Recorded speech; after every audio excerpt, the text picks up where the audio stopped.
இருவரும் சிரித்து பேசிக் கொண்டிருப்பதை தூரத்தில் அமர்ந்திருந்த ஜானகியும் கவனித்து விட்டாள். இருவரிடமும் பேசுவதற்காக அவர்களுக்கு அருகில் வந்தாள். அவள் தன்னை நோக்கி வருவதை பார்த்த சமரனுக்கு சற்று பதட்டமாகவே இருந்தது.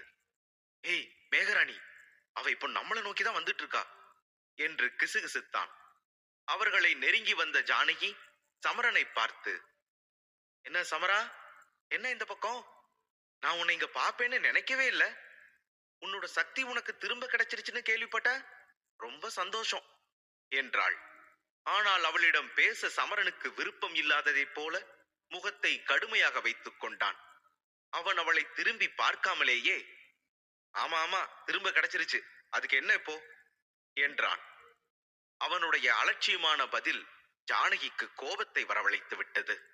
ஆனால் கோபத்தை கட்டுப்படுத்தி கொண்டு, உன்னோட திமிர் மட்டும் இன்னும் உன்னை விட்டு போகவே இல்லை சமரா.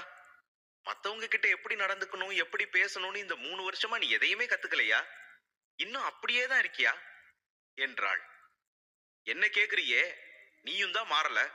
அப்போ எப்படி ஒரு பிசாசு மாதிரி இருந்தியோ இப்பவும் அதே மாதிரி தான் இருக்க என்றான்.